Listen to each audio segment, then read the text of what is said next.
그럼 이 시간 우리 2020년 마지막 주일 예배를 함께 말씀을 봉독하면서 시작하도록 하겠습니다.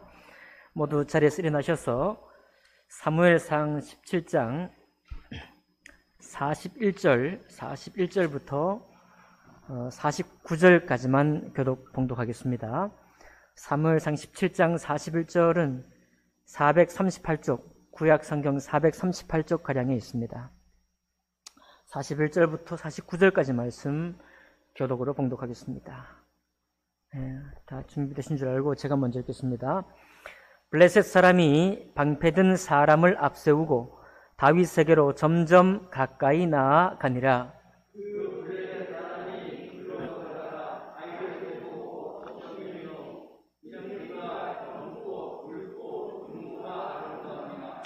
블레셋 사람이 다윗에게 이르되 내가 나를 개로 여기고 막대기를 가지고 내게 나아왔느냐 하고 그의 신들의 이름으로 다윗을 저주하고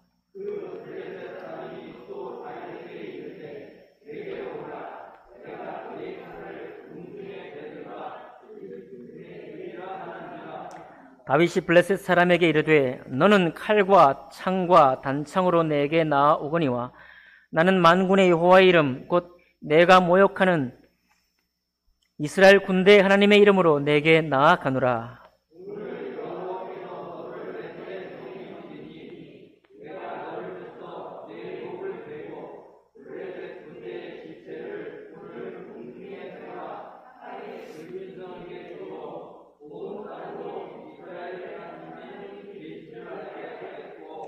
또 여호와의 구원하심이 칼과 창에 있지 아니함을 이 무리에게 알게 하리라.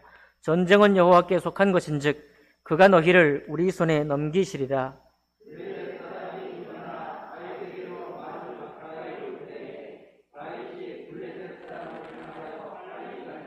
함께 읽습니다. 손을 주머니에 넣어 돌을 가지고 물매로 던져 블레셋 사람의 이마를 치매 돌이 그의 이마에 박히니 땅에 엎드러지니라. 아멘. 말씀과 예배를 위해 기도하겠습니다. 살아계신 하나님 아버지, 다윗을 배우게 하시고 다윗을 따라 하나님을 섬기게 하시고 만군의 여호와 하나님의 이름을 우리의 삶 속에 크게 높일 수 있는 저희들의 인생이 될 수 있도록 축복하여 주시옵소서. 이 시간 예배 시정을 주님께 의탁하며 맡길 때 귀하신 우리 주 예수 그리스도 이름으로 기도하옵나이다. 아멘. 자리에 앉으시겠습니다. 우리 사무엘상 17장에 있는 말씀을 본문으로 해서 다윗이여 골리앗과 싸우라 라는 제목으로 하나님의 말씀 나누겠습니다. 여러분과 저는 살아가면서 소정의 목적 또 소기의 성과를 이루려고 하다가 실패할 수 있습니다. 성공할 수도 있고 실패할 수도 있습니다. 그렇지만 실패와 싸우는 사람은 없습니다. 왜냐하면 실패는 싸움의 대상이 아니에요. 사람의 싸움은 실패가 아니라 실패로 인한 내 마음의 좌절, 내 마음의 절망, 내 마음의 두려움, 내 마음의 낙심과 싸우는 것입니다. 그래서 결국 우리의 싸움의 대상은 성공과 실패 그 자체가 아니라 우리의 마음입니다. 결국 열쇠는 마음인 것이죠. 조금 더 다른 각도에서 말해보면 여러분, 성공을 하면 우리는 기쁨이 되고 즐거움을 얻습니다. 그러나 성공을 했다고 우리 마음이 자라느냐 하면 아닙니다. 성공이 우리에게 기쁨과 즐거움을 주지만 성공했다고 우리 마음이 자라는 것은 결코 아닙니다. 역시 마음이 자라고 단단해진다는 것은 성공하고는 또 상관이 없는 거예요. 그러니 성공도 마음을 자라게 하는 것이 아니고 실패도 마음을 자라게 하는 것이 아닙니다. 오직 우리의 마음이 열쇠라는 것을 다시 한번 말씀드릴 수 있겠습니다. 여러분, 마음이 더 든든해지기를 원합니다. 하나님은 우리 마음을 너무너무 귀히 보셔요. 우리의 싸움의 무기가 뭐냐면, 물론 성경 말씀인데요, 이 말씀을 안에서 우리의 마음이 얼마나 결합이 되어서 그 믿음이 강건해져 있느냐, 그게 바로 성도의 싸움입니다. 그리스도인의 싸움이에요. 여러분과 제가 이 여러 가지 환경의 어려움에도 불구하고 우리에게 변함없이 놓여 있는 동일한 조건이 바로 이 마음이라는 조건입니다. 환경에 휘둘리기도 하고 환경에 흔들리기도 하지만 우리의 마음이라는 이 조건, 이 상태는 모두에게 공평하게 주어져 있는 거예요. 그래서 그 마음을 우리가 어떻게 할 것인가, 이것이 오늘 다윗과 골리앗의 싸움을 통해서 우리가 배워볼 내용이 되겠습니다. 너무 잘 아는 내용이죠? 다윗과 골리앗 얘기는 모르는 사람이 없습니다. 골리앗은 17장 초반에 보면은 이 신장이 아주 크고 장대하고, 또 골리앗을 그려놓은 이 골리앗의 모습을 보면 투구, 그 다음에 갑옷, 그리고 창, 이게 어마어마하게 큰 거죠. 요즘 우리 영화에 나오는 말로 해보면 헐크, 아시나요? 헐크? 분노하면 몸이 커지는 헐크. 그 정도 인물이, 이 사람이 실존 인물이 골리앗 아닌가 싶을 정도로 장대한 사람입니다. 이 장대한 사람이 이스라엘을 모욕하고, 이스라엘만 모욕한 것이 아니라 이스라엘이 섬기는 신 여호와 하나님을 모욕하고 조롱을 하러 나왔습니다. 떡하니 상대 진영에 서서 하나님을 모욕하기를, 오늘도 벌써 이 모욕하고 있죠. 이 43절에 보면 나와 있고, 43절 보기 전에 17장에 어떻습니까? 9절, 10절 보면 이렇게 나와 있어요. 그가 나와 싸워서 나를 죽이면 우리가 너희의 종이 되겠고, 만일 내가 이겨 그를 죽이면 너희가 우리의 종이 되어 우리를 섬길 것이니라 하면서 이스라엘 군대를 향해서 외치고, 또 이스라엘이 섬기는 신을 향해서 아주 조롱하는 골리앗을 보게 됩니다. 골리앗이 이스라엘 군대를 향해서 나와서 조롱하기를 며칠 동안 했는지 아십니까? 며칠 동안 했는가 하면 사무엘상 17장 16절에 한번 보실까요? 17장 16절에 보면 그 블레셋 사람이 40일을 조속으로 나와서 몸을 나타내었더라. 싸우러 덤비고 나오는 것도 아니고 군대를 이끌고 공격하는 것도 아니라 40년 동안 몸을 나타내고, 그리고 이스라엘 백성들을 조롱하고 겁박하고 두려움에 사로잡히게 한 거예요. 40일 동안. 그러니까 이스라엘 군대는 아직 싸워보지도 않고 지금 뭐가 지금 문제가 생겼는가 하면 마음이 문제가 생긴 거예요. 마음이 녹아져 내려버린 겁니다. 40일 동안. 꼭 죽을 것 같거든요.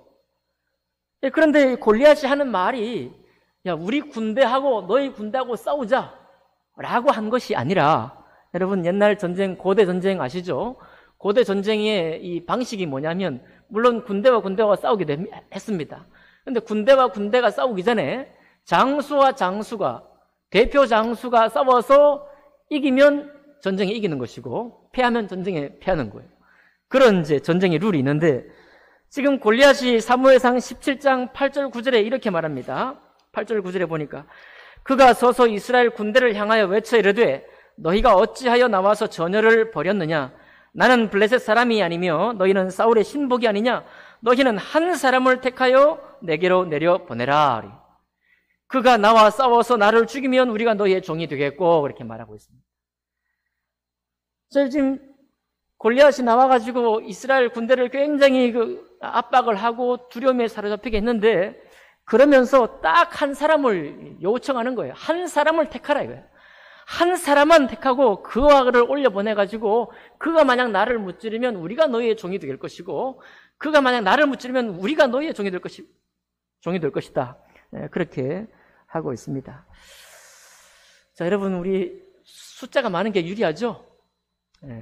항상 숫자가 많은 게 유리합니다. 또 전쟁은 개인전이에요? 단체전이에요? 단체전이에요. 뭐가 중요해요? 단체전에서는 뭐가 중요합니까? 기쁨심. 협동심. 그렇죠? 깜짝 놀랐습니다, 지금. 팀워크가 중요하죠? 협동심. 너무 좋은 단어예요, 협동심. 협동심하고 팀워크가 중요합니다. 그런데 팀워크가 중요하지만, 오늘날 단체전, 모든 경기를 봐서 여러분 아시겠지만, 팀워크가 중요하지만, 결정적인 기회를 살리는 사람은 한 사람이에요. 팀에서 그 사람은 뭐라고 불러요? 리더. 역시 오늘 조금 싶은데 안 맞지만 좋습니다. 에이스라고 그러죠. 리더. 팀의 리더이기도 하고 그 팀의 에이스라고 말합니다. 에이스.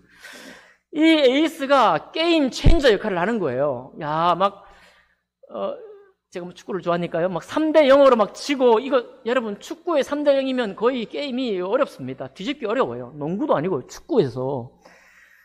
전반 내내 경기를 했는데 3대 0이 됐다. 그럼 후반에 이기기가 정말 쉽지 않습니다. 그런데 완전히 수세에 몰려서 이 게임은 포기해야 되겠다라고 할 그 무렵에 등장하는 인물이 바로 에이스가 등장하는 거예요. 에이스가 제 값을, 제 몸값을 발휘할 때 그때 게임이 달라집니다. 작은 하나의 그 실수를 틈타서 그것을 골로 연결하고 분위기 전체를 일순간 바꿔내는 그런 역할을 하는 것이죠. 지금 이스라엘 군대하고 블레셋 군대가 지금 전쟁을 치고 여기서 치면 패배하면 이제 종이 될 판인데, 그래서 결국은 이스라엘의 왕이, 이때 왕이 누구예요? 사울 왕이죠. 사울 왕이 뭐 누구냐면 몇 년 전만 해도 암몬 족속이 길랏 야베스를 치러 올라온다고 할 때, 그때 소의 각을 12조각으로 떠가지고 각 지파에게 보내고 이스라엘 군대 30만, 유다 군대 3만을 모아가지고 암몬 족속을 쳐서 무찔렀죠. 그래서 왕의 리더십을 얻은 인물이 사울 왕이에요. 그러니까 이 소문을 듣고 아유, 사울이 뭐 우리의 왕이냐라고 비웃었던 비류들, 불량배들, 그 불량배들조차도 사울 마음으로 다 이렇게 지도력에 순종을 했습니다. 그랬더니 이 사울이 키도 장대하고 말이죠, 얼굴도 준수하고 정말 따를 만한 그런 리더였는데, 이 사울마저도 꼼짝을 못하고 아주 마음이 녹았습니다. 간담이 서늘해졌고 낙심이 되었고 절망에 빠져가지고 꼼짝도 하지 못한 거예요. 그러니까 여러분, 우리가 다른 사람이 나를 조롱한다고 하면은 우리가 그냥 가만히 있을 수 있나요? 정상적인 건강함과 이 마음이 있다고 한다면 아니죠. 3번은, 3세판에 3번은 참을 수 있지만은, 요즘은 저도 성격이 급해서 3번 못 참습니다. 2번 참습니다. 3번. 베드로처럼 많이 참아봐야 7번은 참을 수 있을지 모르겠어요. 그러나 어떻게 조롱을 40일 동안 견딥니까? 그것도 사울이 혼자 있으면 몰라요. 자기를 섬기는 모든 군대가 있는 한가운데 자기도 똑같이 그 조롱의 말을 40일 동안 듣고 있는 겁니다. 아무런 조치를 취하지 못하고 있는 거예요. 얼마나 부끄러운 일이에요. 근데 지금 사울이 부끄러움을 지금 개의할 지금 상황이 아닌 겁니다. 그만큼 마음이 절망과 낙심에 떨어져 버린 거예요.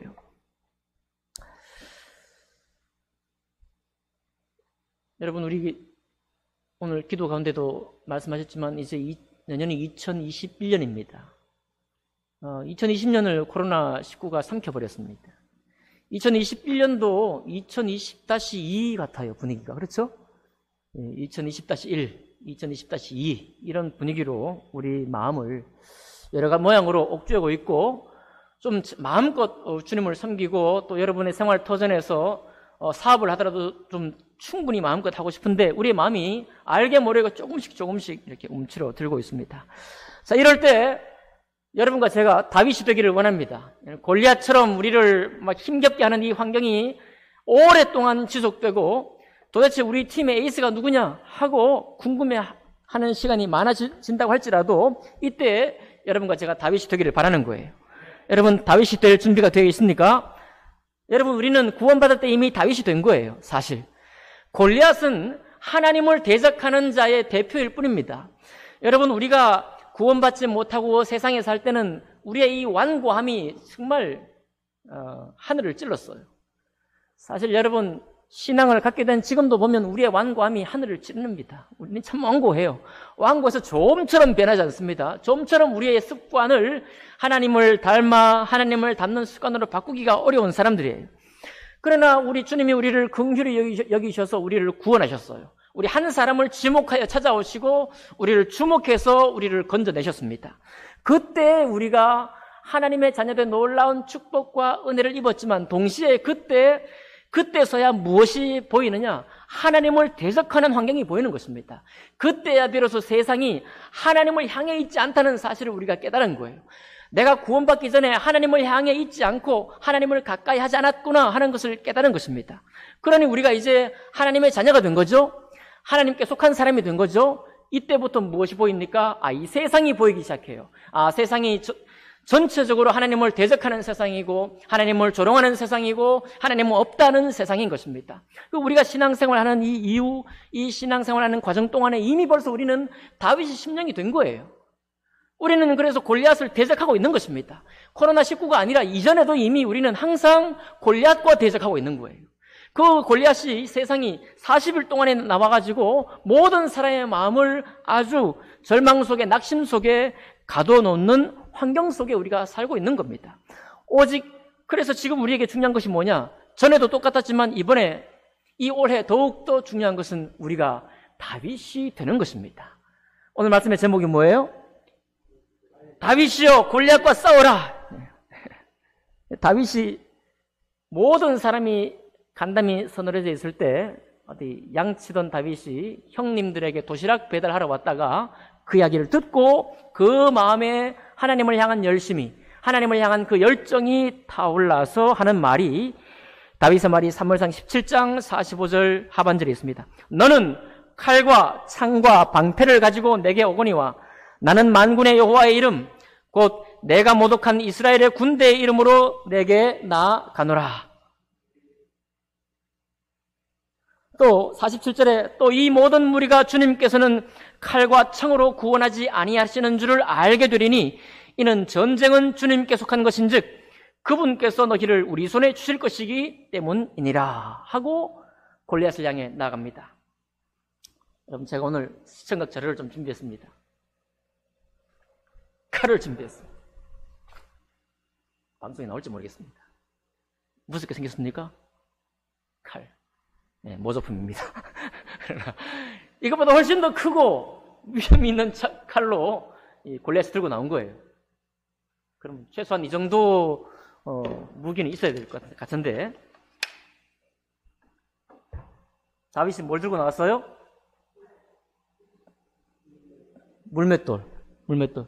물맷돌을 제가 준비할 수 없어서 이걸 준비했습니다. 막대기. 집사님, 막대기가 아니고 목검이라는 목검. 죽검인가요? 대나무.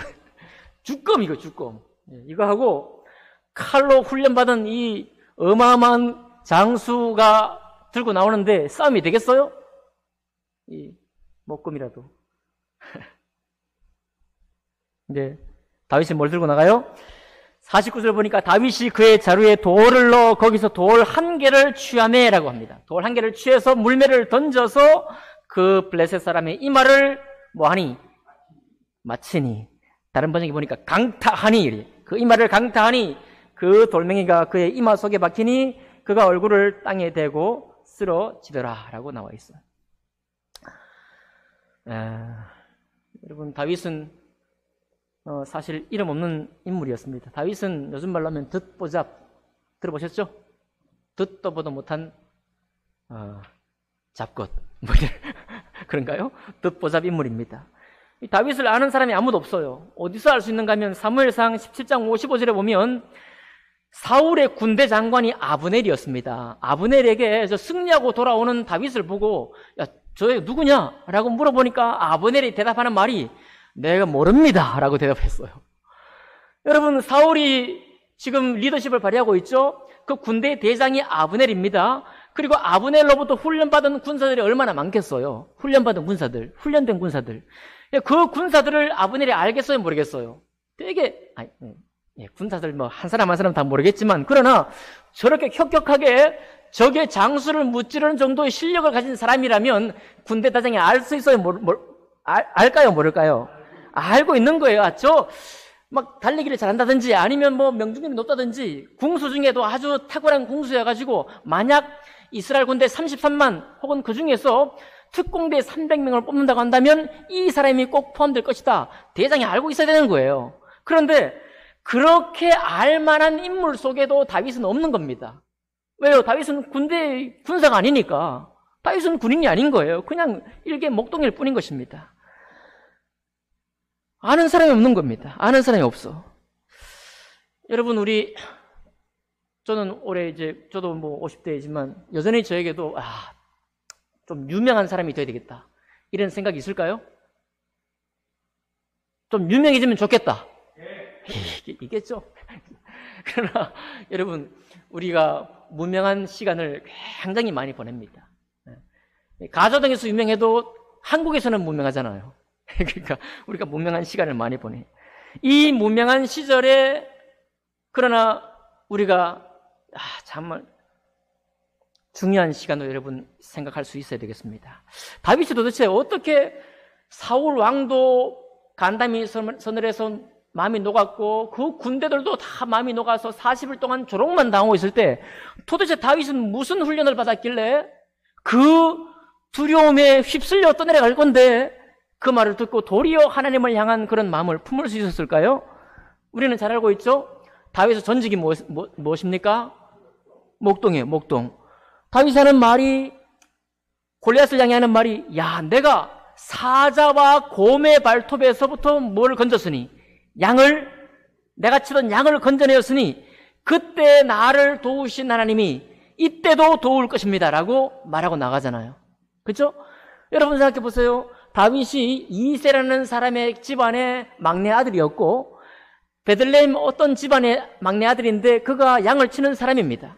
그가 양을 어떻게 쳤는가 아무 소문도 나지 않습니다. 그가 도대체 어떤 출신인지도 소문이 나 있지 않은 거예요. 아무런 소문도 나지 않았을 때 다윗이 연단되고 다윗이 훈련받았던 게 뭐냐면 하나님이었습니다. 여러분, 우리의 마음을 하나님이 공평하게 모든 사람에게 주신 것과 똑같이 하나님도 모든 사람에게 공평하게 계십니다. 아멘입니까?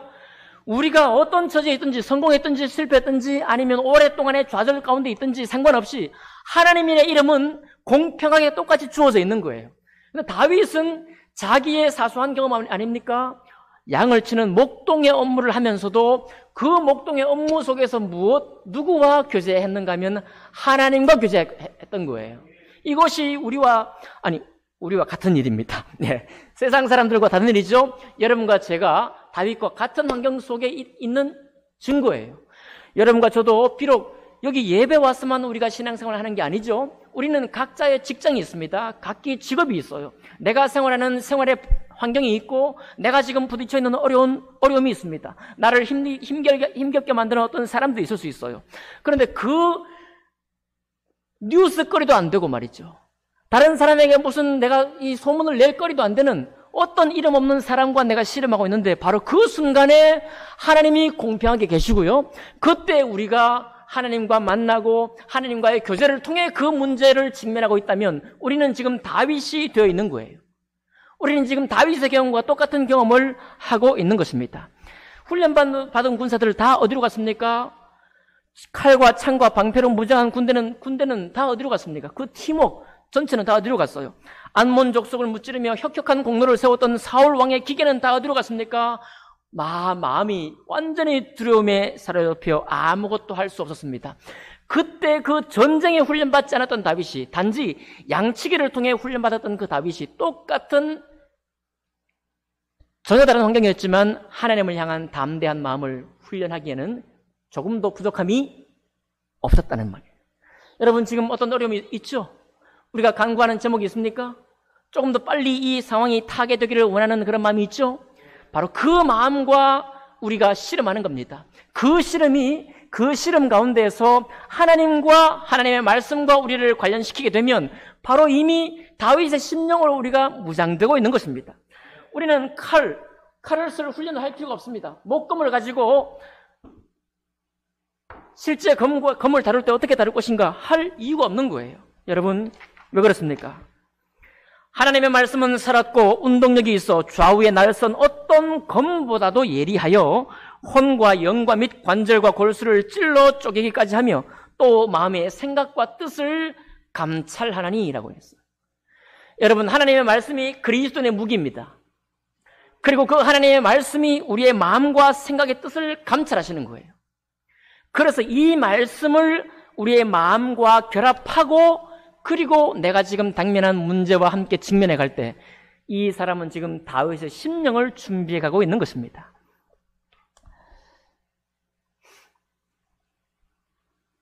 그리고 결국은 다윗이 이겼어요? 다윗이 이겼나요? 다윗이 이겼어요. 다윗이 이겼는데 여러분 오늘 사무엘상 17장 어떤 곳을 봐도 하나님은 등장하지 않아요. 지금 우리가 놀라운 신앙의 깊이 속으로 들어가고 있습니다. 여러분 코로나19라는 이 상황이 우리를 신앙의 깊이 속으로 점점 더 들어갈 수 있는 기회를 주고 있어요. 하나님이 안 보이는 것입니다. 하나님이 없는 것처럼. 여기 다윗이 승리할 때도 하나님은 여기 나타나지 않으셨어요. 하나님의 이름을 다윗이 불렀지만 주님이 어디에서 역사했는지를 여기 찾아볼 수 없습니다. 하나님이 어떤 순간에 나타났는지 알 수 없어요. 오직 유일하게 우리가 해석할 수 있는 대목이 뭐냐면 오직 그 돌멩이 한 개가 그의 이마에 박히니 이것입니다. 5개를 주워다가 넣었어요. 5개를 산탄총처럼 던져서 될 수 있는 대로 확률 높여서 5개 중에 하나는 맞겠지. 이렇게 던진 것도 아니에요. 번역해 보니까 한 돌입니다. 돌 하나를 첫 번 던져가지고 골리앗의 이마에 정통으로 강타하고 맞췄던 것입니다. 이 확률이 별로 없죠. 아무리 여러분 다윗이 준비하고 명중률이 높게 사자와 곰을 물리치기 위해서 한순간도 실패하거나 방심하면 양을 건지기는커녕 자기가 잡아먹히게 생기잖아요. 그래서 명중률을 높였을 겁니다. 예, 그런 훈련을 했을 거예요, 당연히. 그러나 이 절체절명의 순간에 한 번의 돌멩이가 그의 이마에 박힐이라는 이 확률은 정말 높지 않은 거예요. 그러니까 여러분 여기는 사무엘상 17장에는 하나님이 전혀 나타나 계시지 않지만 하나님이 없는 것처럼 계시면서 하나님이 일하시는 겁니다. 오늘 여러분과 제가 부딪히는 여러 가지 기도 제목이 있어요. 분명히 환난이 있습니다. 그럴 때 하나님이 어디 계시냐요? 이거는 불신앙의 물음이 아니라 신앙을 가지면서도 우리가 그렇게 물을 때가 있는 거예요. 도대체 하나님이 어디서 역사하실지, 언제 역사하실지 모를 때가 있습니다. 그러나 여러분 안심하십시오. 하나님은 계십니다. 하지만 하나님이 똑똑히 계셔가지고 우리에게 말씀해 주실 때나 꿈으로 말씀해 주시거나 사람을 통해 사건을 통해 말씀해 주실 때도 있지만 전혀 없는 것처럼 계실 때도 있는 것입니다. 아멘 합시다. 너무 놀라우신 거예요. 여러분 그래서 어떤 신학자들은 하나님은 없는 것처럼 계시고 또 없는 것처럼 계시고 계신 것처럼 또 안 계시다 이렇게 말하기도 합니다. 그것은 하나님이 모호하기 때문에 하는 말이 아니라 참으로 참으로 많은 날 동안 하나님은 없는 것처럼 우리에게 분명히 계셔서 우리의 하는 수고, 우리 하는 섬김의 결과를 가져다 주시는 것입니다. 여러분 그러니까 없는 것처럼 계시는 하나님을 한번 믿어보십시오. 얼마나 마음이 든든해지는지 몰라요. 다시는 하나님 어디 계십니까? 묻지 않아요. 하나님은 계시는구나. 나를 위하시는구나 하고 말할 수 있는 것입니다. 자, 그리고 다윗이 이제 우리가 다윗에게서 배워야 되겠죠? 다윗은 정말 자기가 있던 무명의 시간, 아무에게도 알려져 있지 않은 시간, 그때 사자와 곰과 자기가 부딪혀 있는 현실 문제와 싸울 때 하나님의 이름으로 싸웠습니다. 그것이 우리가 배울 첫 번째 사실입니다. 두 번째는 무엇입니까? 여러분, 아까 게임 체인저는 누구라고 그랬어요? 팀이라 그랬어요? 한 사람이라 그랬어요? 팀이 전체가 다 절망에 빠져 있을 때, 두려움에 빠져 있을 때 그 팀을 건져내는 사람은 에이스 한 사람이라 그랬죠? 예. 여러분 그러니까 우리 자신이 얼마나 중요한가를 오늘 다시 한번 확인할 수 있기 바랍니다. 여기 송복교회가요, 아무리 어떤 흐름 속에 여러 가지로 흔들린다고 할지라도 한 사람이 우리 전체를 건질 수 있습니다. 물론 여러분 그 사람이 제가 되기를 바라시겠죠. 저에게 모든 짐을 안겨주시겠죠. 제 어깨 위에. 그러지 마시고 여러분 우리의 삶 속에서 하나님 우리를 준비시켜 놓았어요. 야, 정말 우리가 겪었던 사건들을 통해서 우리를 준비시켜 놓았습니다. 제가 역할을 할 때도 있지만 여러분 한 사람이 특별히 역할을 할 때가 있어요. 믿으십니까? 그럴 때 있다니까요. 나를 준비시키신 하나님이 우리 모든 단체를 위해서 우리를 정말 새롭게 할 한 사람으로 역할을 할 때가 있다는 거예요. 그 사람이 바로 나라는 사실을 여러분 기억해 주시기를 바랍니다. 그럼 세 번째, 다윗이 어떻게 승리할 수 있었겠습니까? 그건 바로 다윗은 하나님의 원수와 싸웠어요. 하나님을 조롱하는 사람과 싸웠습니다. 전능하신 하나님이 없다고 말하는 사람과 싸웠어요. 그리고 하나님의 사람들을 핍박하는 사람과 싸웠습니다. 선을 따르지 않는 사람은 다윗의 적이었어요. 어린 양을 해치는 사자와 곰은 자연스럽게 자연의 세계, 동물의 세계를 말씀드린다면 사자와 곰이 양을 먹는 게 당연한 거죠. 배가 고팠습니다. 가까이 양이 있었어요. 양을 집어 먹었습니다. 그건 정상적인 거 아닙니까? 자연의 법칙 아니에요? 그러나 내 양이에요, 내 양. 다윗이 볼 때 남의 양은 먹어도 좋지만 내 양은 먹지 말라 이거예요. 내 양을 먹는 사람, 이 선한 사람을 먹는 사람은 어떤 누구라도 나의 적이다 라고 하는 적이 분명히 서 있었습니다. 사울의 적은 이런 사람들만 아니었어요. 다윗의 적은 다윗의 형들도 적이었습니다. 왜 적이었어요? 다윗의 형들 세 사람이 사울의 군대의 군인이었습니다. 똑같이 40일 동안 아침 저녁으로 나와서 이스라엘 군대를 모욕했던 골리앗의 말을 듣고 사울 왕만 녹은 것이 아니고 장자 엘리압, 삼마 전부 다 녹아서 아무것도 하지 못했습니다. 그럴 때 다윗이 왔잖아요. 도시락 들고 와서 저 사람이 누구냐? 도대체 저 사람을 물리치는 사람에게 무엇은 어떤 보상이 있는지 말해다오 라고 하면서 진중에 돌아다니는 모습을 보고 형들이 뭐라 그랬어요? 다윗을 뭐라 그랬죠? 뭐라 그랬어요? 네가 지금 전쟁을 구경하러 왔구나 하면서 이제 막 꾸짖습니다. 그런데 형들이 그렇게 말할 때 형들에게 없었던 게 있어요. 그게 바로 뭐냐면 하나님을 위해 싸운다는 마음이 없었습니다. 사울 왕을 위해 싸운다는 마음이 있었고, 그러나 사울 왕도 무너져 있을 때 자기들도 무너질 수밖에 없었지만 다윗은 하나님을 위해 싸웠습니다. 그러니 하나님을 위한 싸움에 마음이 없는 형들도 다윗의 적이었습니다. 사울 왕도 마찬가지로 사울 왕의 군대도 다윗의 적이긴 마찬가지예요. 그 순간에는. 여러분 사울을 한번 생각해 보세요. 다윗이 골리앗을 위해 무찌르러 나갈 때 자기의 갑옷을 벗어줬습니다. 맞죠? 그럼 가만히 생각해 보세요. 사울이 얼마나 부끄러운 일입니까? 자기가 지금 군대 리더예요. 아니 왕입니다, 왕. 왕이 자기가 그 갑옷을 입고 싸워야 되는데 자기 갑옷을 벗어서 다윗에게 줬어요. 이게 옛날에 읽을 때는 야 다윗을 정말 위하고 자기 갑옷을까지 벗겨주네 이렇게 생각했는데 요즘 생각해 보니까요 그게 아닌 거예요. 왕이 체신이 이 면이 쓰지 않는 겁니다. 자기 갑옷을 벗겨주다니요. 그런데 사울에게는요 자기 갑옷을 벗겨주는 부끄러움이나 이런 수치 따위가 문제가 아니었습니다. 제발 좀 이 전쟁 저놈을 좀 없애달라 그것만 있는 거예요. 사울에게는. 맞죠? 수치도 모르는 것입니다. 우리도 그럴 때 있어요. 너무 두렵고 너무 마음이 위축되어 있으면은 수치를 모릅니다. 이거 빨리 끝나기를 바라는 거죠. 다윗은 거기에서 눌리지 않았습니다. 40일 동안 모든 군대가 눌려 있었지만 다윗은 눌리지 않았어요.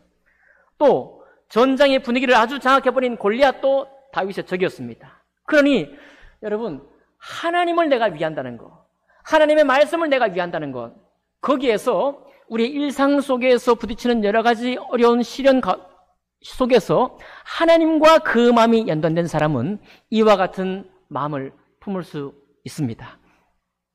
여러분 우리 마음속에 우리의 적이 누구인가, 우리의 원수가 누구인가 분명히 깨달아 알기 원합니다. 이 원수가 누군지 적이 누군지 알아야만 우리가 싸울 대상이 있는 거예요. 여러분 싸우는 사람만 자기를 준비할 수 있습니다. 경기에 나가 승패를 결정해야만 하는 선수들만이 자기의 숨이 턱에 닿기까지 훈련할 수 있는 거예요. 그러나 싸움이 없는 사람은 시간이 널널해요. 시간이 많이 있습니다. 여러분 다윗처럼 하나님의 적이 누구인가, 또 나의 적이 누구인가, 내 믿음의 적이 누구인가 분명히 확인할 수 있기를 바랍니다. 여러분, 나이테는, 나무에 나이테 있죠? 나이테는 저는 뭐 여름에 크게 자라고 겨울에는 적게 자라고 그런 줄 알았습니다만은, 확인해 보니까요, 나무의 나이테는 여름에는 많이 자라고 봄과 가을에 좁게 자란대요. 그래서 우리가 나이테를 보면 넓은 나이테는 여름에 자란 것이고 좁은 진한 것은 봄과 가을에 자란 거라고 합니다. 그럼 겨울에는 뭐 해요? 겨울에는 물어보니까 잔대요. 겨울에 생긴 나이테가 아니라 겨울에 잔답니다. 겨울에는 성장을 더 이상 하지 않는 거죠. 그러면 겨울에 성장하지 않을 때 그때 나무가 뭐 하겠어요? 죽은 겁니까? 죽은 게 아니죠. 외적으로 성장하지 않지만 그 속에서 그 추위를 견디면서 봄에 생명력을 준비하는 거죠. 자는 겁니다. 자기 외적인 성장을 하지 않지만 내적으로 성장하는 거예요. 여러분, 이렇게 부자유한 예배를 드리고 있고 우리의 만남조차 교제조차도 어려운 시절에 우리가 바깥으로 보이는 모습들이 초라합니다. 이것을 만약 오늘 예배 드리는 모습을 여기서 비디오 카메라를 찍어서 보인다고 한다면 우리가 정말 빈약한 것을 확인할 수 있을 것입니다. 그러나 우리의 보이는 모습들은 빈약하지만 오늘 겨울의 나무처럼 우리 속으로 알맹이가 되고 꽉꽉 차는 그런 시간들로 여러분 사용하시기 바랍니다. 네, 찬양대 아까 말씀드렸지만 사부함으로 연습할 시간 없으시죠? 주일날 예배 마치고 연습해 주세요. 네. 누구를 위해서요? 하나님을 위해서 연습하는 겁니다. 하나님을 위해서. 예배를 더욱더 거룩한 예배로 만들기 위해서 우리가 그렇게 수고하는 거예요. 헌신하는 겁니다. 누가 본다고요? 하나님과 나 사이의 약속이에요. 내년에 헌신할 때도 여러분 마찬가지입니다. 우리가 무엇을 보고 헌신하겠습니까? 누구를 위해 헌신하겠어요? 내가 헌신할 자리가 없는 것처럼 보이십니까? 그러나 하나님과 나 사이의 관계 속에서 헌신하시기를 바랍니다. 그래서 주님이 우리에게 어떤 것보다도 예리한 하나님의 말씀을 우리에게 주셨습니다. 다시 읽어드립니다. 하나님 말씀은 살았고 운동력이 있어 좌우에 날선 어떤 검보다도 예리하여 혼과 영과 및 관절과 골수를 찔러 쪼개기까지 하며 또 마음의 생각과 뜻을 뭐하나니 감찰하나니. 여러분, 전혀 알려져 있지 않은 그런 환경 속에, 여러분의 직장 속에, 여러분이 있는 바로 그곳에서 이 마음과 생각을 감찰하시는, 그리고 우리의 영과 혼과 및 관절과 골수를 찔러 쪼개시는 하나님 말씀을 소중히 여기시길 바랍니다. 지난번 우리 성탄절 우리 간증 들으셨죠? 네. 컴퓨터 책상 위에 암송 카드가 있다. 아멘입니다. 하나님 말씀을 소중히 여깁시다. 그 말씀이 우리의 싸움을, 내적인 싸움, 우리 마음의 싸움을 인도해 가는 것입니다. 욥기 23장 10절에 뭐라고 했나요? 그러나 나의 가는 길을 그가 아시나니 그가 나를 단련하신 후에는 내가 정금같이 나아가리라. 내가 정금같이 나아가리라. 여러분, 내년 2021년이 2024시이라고 할지라도 우리는 항상 자라게 되어 있어요. 뭐 하는 순간? 우리의 적이 누구인지 분명히 아는 순간, 그리고 나의 이 무명한 시절, 아무도 바라보지 않은 나의 이 싸움 속에 하나님 말씀을 결합하여서 싸우는 그 사람, 그리고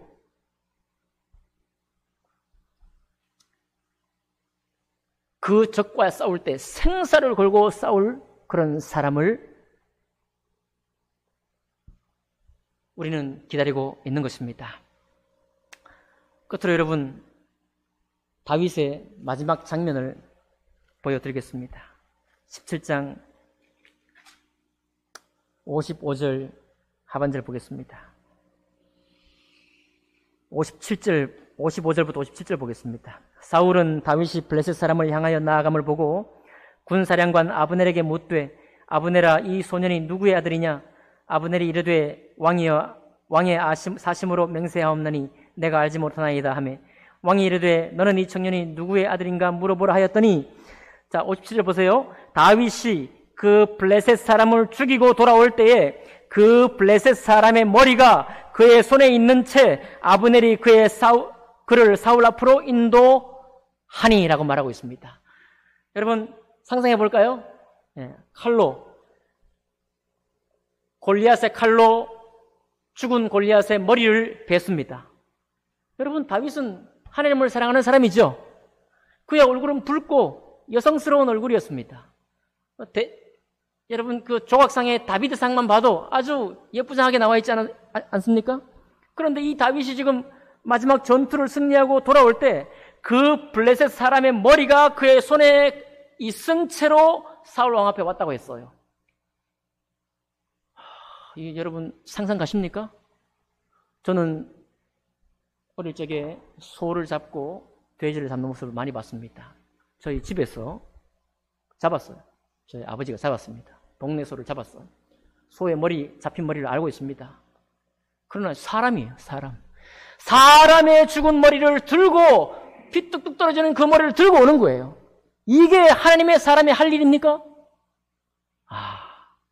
하나님의 사람이 할 일이에요. 여러분, 우리의 적이 얼마나 완고하고 우리를 정말 우리의 믿음을 무너뜨리려고 애쓰는지 아십니까?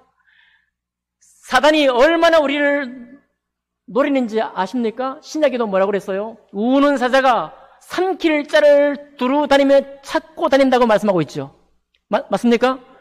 우리의 어떤 형편에서든지 이 우리의 대적은 우리를 정말 넘어뜨리려고 애를 쓰고 있습니다. 정말로 우리의 철천지 원수예요. 정말로 우리를 뭉개기 위해서, 정말로 우리를 믿음에 떨어지기 위해서, 끊어내기 위해서 애를 쓰고 있습니다.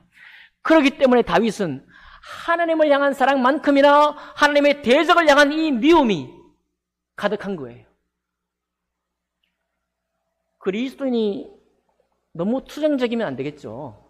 그러나 하나님의 적에 대해서는, 그리고 우리의 믿음을 공격하고 있는 내 마음을 두려움 가운데 사로잡히게 만들고 절망과 낙심 속에 빠져있게 만드는 그 대적이 누군지 모르겠지만, 어떤 일인지 모르지만, 어떤 과거인지 모르지만 거기에 대해서 우리가 어떤 심령으로 대적해야 되느냐, 바로 뚝뚝 피를 떨어뜨리며 그 머리를 들고 나왔던 다윗의 마음 같은 마음이 여러분과 저의 마음이어야 합니다.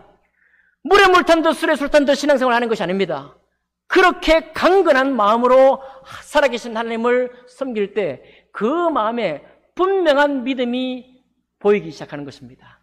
그의 삶 속에서 분명한 그리스도인의 삶이 번져가기 시작하는 거예요. 그의 삶이 다른 많은 무너져 있는 사람들에게 게임 체인저가 되고 신앙의 에이스가 되어가지고 모든 팀원들을 전부 다 살릴 수 있는 힘을 얻게 되는 거예요. 여러분 원하십니까? 여러분 그럼 확실한 믿음을 원하십니까? 이 분명한 다윗의 믿음이 되길 원하십니까? 그렇다면 골리앗과 싸우시기 바랍니다. 오늘 골리앗이 무엇인지 모르지만 우리 각자의 골리앗과 싸우시기 바랍니다. 송포 성서침례교회를 무너뜨리려고 하는 어떤 대적이 있습니까?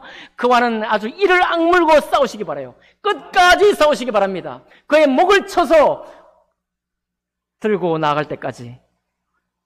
그럴 때 우리의 믿음이 옹골찬 믿음이 되는 거예요. 2021년, 바로 다음 주면 2021년입니다.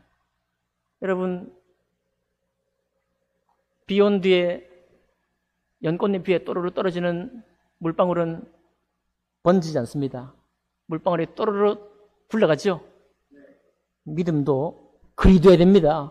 물방울의 점성처럼 항상 응집되어 있어야 돼요. 우리의 믿음이 응집된 채로 굴러가야 합니다. 어제 제 아내하고 같이 가저천을 걸었습니다. 가저천을 걸었는데 걷다가 우연히 저어새라는 새를 발견했습니다. 저희는 몰랐어요. 그게 저어새인지. 지나가던 어르신 한 분이 우리에게 말을 붙이면서 여기에 청동오리 150마리가 있고 저어새는 저어새다.